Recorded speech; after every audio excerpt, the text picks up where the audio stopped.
Dear student, today's topic is filter design of IIR filter using impulse impedance method. In impulse impedance method, the IIR filter is designed such a way that the unit of impulse, that is HN response of the filter, or that is the digital filter, is the sampled version of the impulse response of the analog filter. The steps of the following problem is maybe solved by using some steps. The step 1 may be, for a given specifications,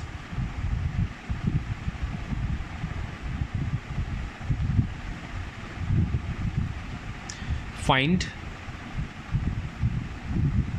HS, that means HAS, that is the transfer function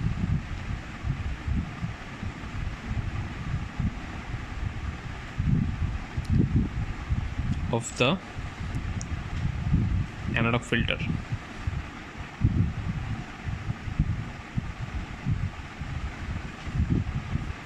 Step number 2 is to select the sampling rate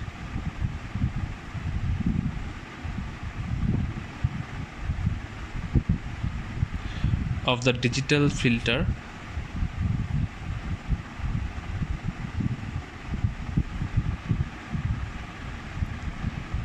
that is the T seconds per sample. Step number 3, express the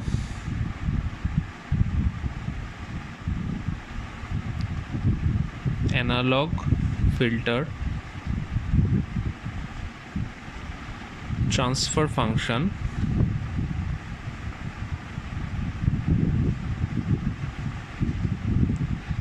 as the sum of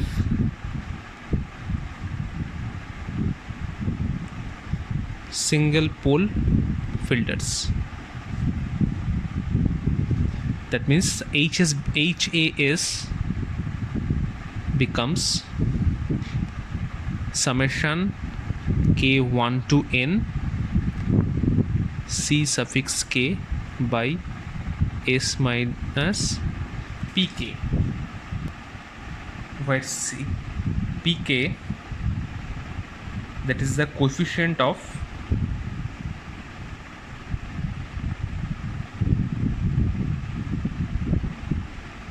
the partial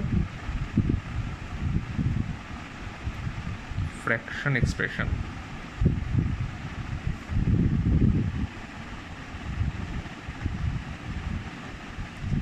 Where Ck, that denotes the poles of the analog filter.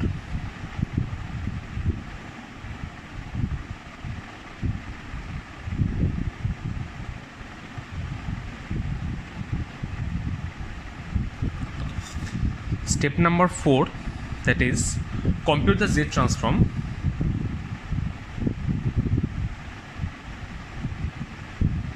We've already covered the chapter Z transform.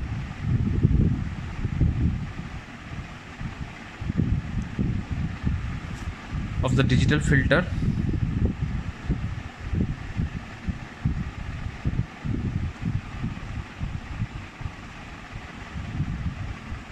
using the formula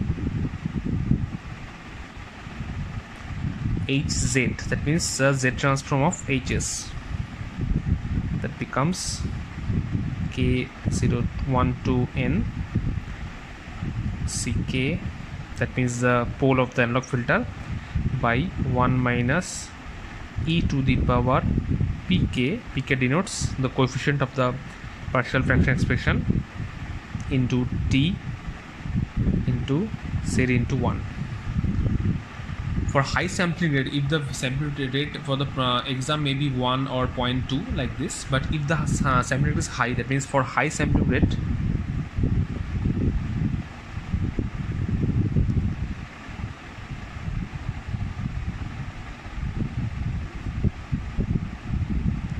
the formula becomes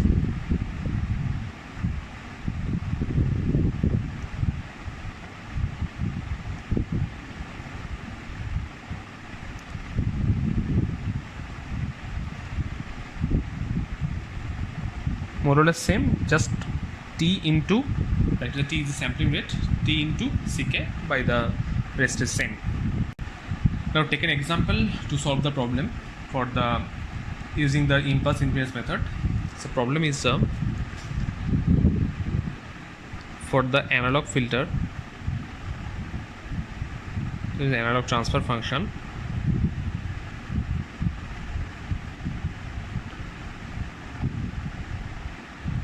Hs is given,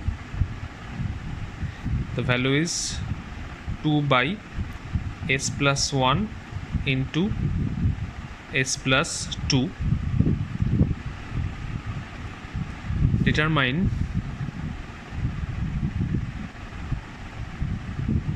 the value of Hz using impulse invariance method, and it is given that the sampling rate t, that is assume t equals to 1 second. The sampling rate value is 1. So the first step was, the problem was find the value of the Hs. So Hs is given here. So step 1 is completed already. It is given the value of Hs given. The value is Hs is equal to 2 by s plus 1 into s plus 2. So we need to find the value of the poles like this. How to solve the problem? We know the how to solve the partial fraction. So using partial fraction we can easily solve the problem, and we know how to solve the problem using the partial fraction. So formula is like this. It becomes a by s plus 1 plus b by s plus 2. You have to solve for the values for the a and b. So a becomes Hs, total Hs into the value, that is s plus 1, where s value is it should be s plus 1 minus 1. Value is s plus 1 is defined, and the answer becomes 2 by, value is minus 1 plus 2, it is 2. So a value is 2. Similarly b, s plus 1 s plus 2 into s plus 2, where its value is minus 2. So it becomes 2 by minus 2 plus 1 minus 2. So a value is 2 and b value is minus 2. That means the whole equation Hs becomes 2 by s plus 1 minus 2 s plus 2. So the value of the two poles are values.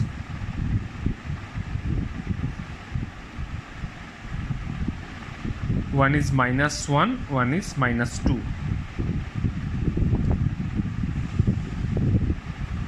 So Hs, we can rewrite Hs as 2 by s minus of minus 1 minus 2 by s minus of minus 2. This minus 1 and minus 2 are the two poles. We need to find the value of the Hz, and we do know the value of the poles and the coefficients of the partial fraction, that is a and b. It is plus 2 and minus 2, and poles value is minus 1 and minus 2. So using impulse invariance technique we have to find the value of the Hz, that is, so using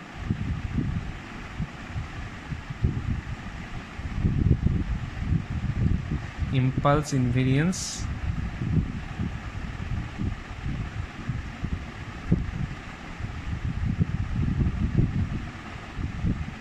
technique, Hs value formula is summation from k1 to n ck by s minus pk. Then Hz becomes ck by 1 minus e to the power pk into t into z minus 1, where k from 1 to n. Okay, so if the value of the sampling rate is high, then there is a multiplication of t, and here it is mentioned that the value of the t is 1. So the two poles p1 and p2, the values is the -1 and -2. So the poles p1 is -1, p2 value is -2. I already mentioned that the pk is an poles of the analog filter, and ck are the coefficient of in the partial fraction expression. So hz become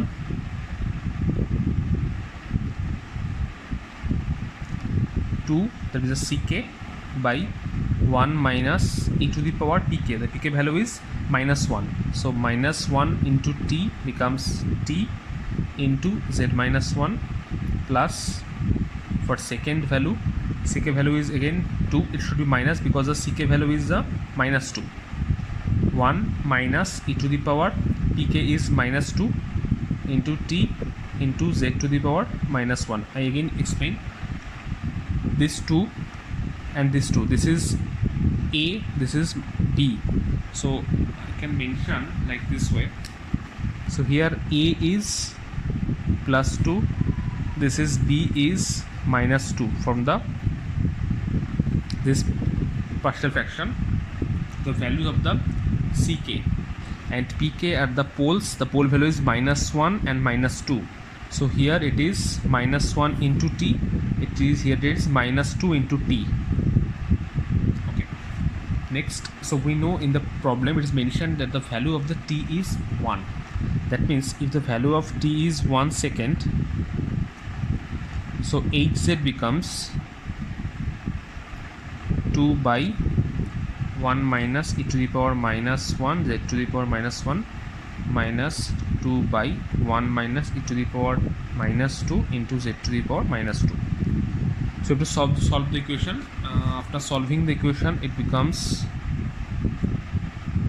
0.465 z inverse by 1 minus 0.503 z inverse plus 0.0496 z to the power -2. It is the value of the hz. So this is a problem based on the impulse invariance method. I must explain. So we have to design an analog filter. We have to find the value of the hz, where the analog transfer function is given hs. We have to find the hz, where the value of the t is 1 second. Find this hz using impulse invariance method. So the first the step 1 is to find the value of the hs. Here hs value is already given. Hs value is 2 by s plus 1 into s minus into s plus 2. So 2 by s plus 1 into s plus 2. So after that, when you want to find the value of the hz, it is the formula of the finding the hz. So where ck by 1 minus e to the power pk into t z inverse, where ck value that refers the coefficient in the partial fraction of the expression. That means we have to express this equation in a partial fraction so that we could find the value of the a b of the as a coefficient of the partial fraction. So solving the of the equation for a and b, so we know how to solve the problem using partial fraction. So it is using partial fraction. So I think you're all familiar with this term. I think you know how to solve the problem using partial fraction. So a value becomes 2, it is a, that is 2, and b becomes -2. Clear? So this a and b are the part of ck.